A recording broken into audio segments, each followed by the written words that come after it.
નમસ્કાર વાલા પેન્શનર મિત્રો, નિવૃત્ત કર્મચારી મિત્રો, ભાઈઓ તથા બહેનો, દિલથી સ્વાગત છે આપ સૌનું આપણી પોતાની યુટ્યુબ ચેનલ પેન્શન ગુજરાતમાં। તો મિત્રો, આજના આ વિડીયોમાં આપણે ગુજરાત રાજ્યના તમામ પેન્શનરો માટે અત્યંત મહત્વપૂર્ણ અને વિશ્વસનીય સમાચાર વિશે વાત કરવાના છીએ। મિત્રો, આજે તારીખ છે 2 ફેબ્રુઆરી અને આજે સોમવાર હોવાથી તમામ પેન્શનરોનું પેન્શન તેમના ખાતામાં જમા થવાનું શરૂ થઈ ગયું છે। ઘણા પેન્શનર મિત્રોનું ગઈકાલે એટલે કે 1 ફેબ્રુઆરી પેન્શન જમા થયું ન હતું, કારણ કે રવિવાર હતો, પરંતુ આજે સોમવારે તમામ પેન્શનરોને પેન્શન મળવાની પ્રક્રિયા ચાલુ થઈ ગઈ છે। મિત્રો, આજના આ વિડીયોમાં ખાસ કરીને આ પેન્શન સમાચાર ખૂબ જ મહત્ત્વના છે, કારણ કે 1995થી લઈને 2025 વચ્ચે નિવૃત્તિ પામેલા પેન્શનરો અને વરિષ્ઠ કર્મચારીઓ માટે આજ રોજ એક મોટી અને સ્પષ્ટ જાહેરાત સામે આવી છે। હવે પેન્શનરો માટે 100% વિશ્વસનીય માહિતી ઉપલબ્ધ છે, તેથી આપ સૌને વિનંતી છે કે આ વિડીયો અંત સુધી ધ્યાનપૂર્વક જુઓ અને સમગ્ર માહિતી વ્યવસ્થિત રીતે સમજી લેજો, જેથી કોઈ પણ પ્રકારની ગેરસમજ કે પ્રશ્ન તમારા મનમાં ન રહે। મિત્રો, હવે આપણે સૌથી પહેલાં વાત કરીએ જાન્યુઆરી 2026ના ડીએ વધારા વિશે।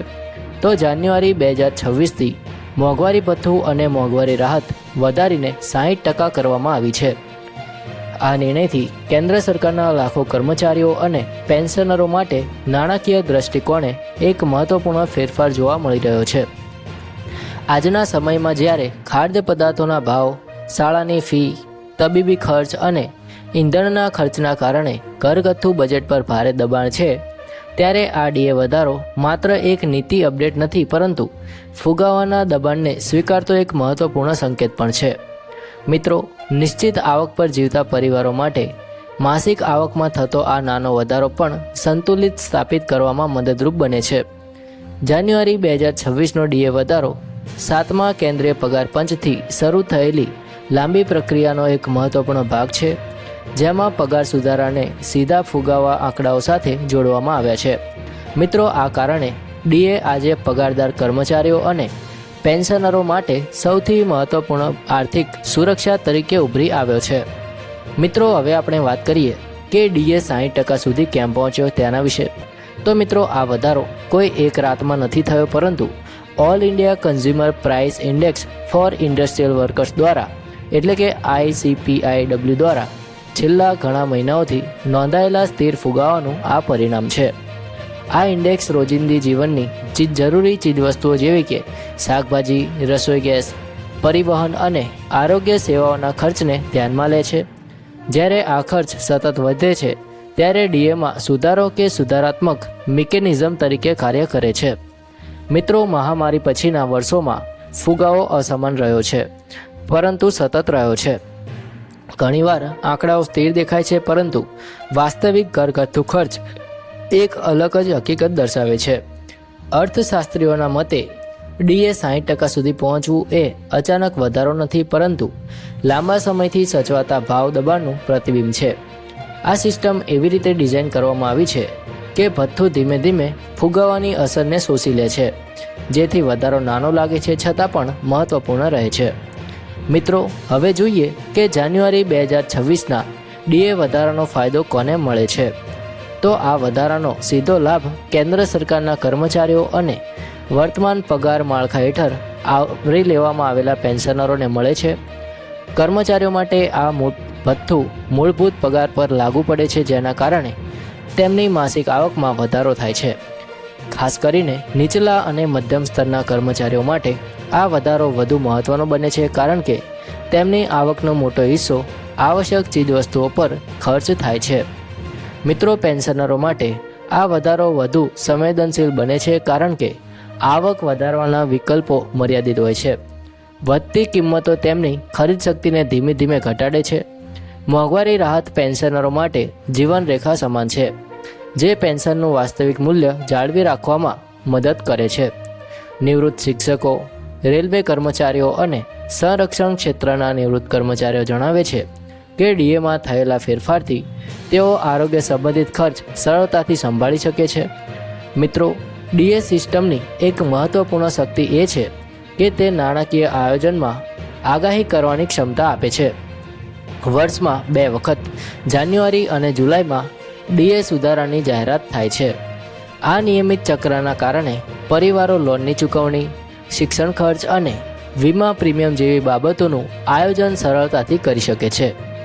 જાન્યુઆરી 2026ના ડીએ વધારામાં 1 જાન્યુઆરીથી બાકી રકમ પણ સામેલ છે, જે સામાન્ય રીતે ફેબ્રુઆરીના પગાર અથવા પેન્શન સાથે ચૂકવવામાં આવે છે. મિત્રો, આ બાકી રકમ કેટલાક પરિવારો માટે ટૂંકા ગાળાની આર્થિક જવાબદારીઓ ઘટાડવામાં મદદરૂપ બને છે. નાણાકીય નિષ્ણાતો સૂચવે છે કે આ રકમનો ઉપયોગ દેવું ઘટાડવા અથવા તો કટોકટી ફંડમાં ઉમેરવા માટે કરવો વધુ સમજદારી ભર્યો હોય છે. તેને ફક્ત વધારાની આવક તરીકે ખર્ચી ન નાખવી જોઈએ. મિત્રો, અગાઉના વર્ષો સાથે તુલના કરીએ તો સ્પષ્ટ થાય છે કે ફુગાવાની ગતિમાં મોટો ફેરફાર થયો છે. 2020 પછીના સમયગાળામાં વધુ વારંવાર ડીએ વધારા જોવા મળ્યા છે, જે વૈશ્વિક અને સ્થાનિક ભાવ દબાણને પ્રતિબિંબિત કરે છે. હાલનો 60% ડીએ 7મા પગાર પંચ હેઠળ જોવા મળેલા ઊંચા સ્તરોમાંનો એક છે.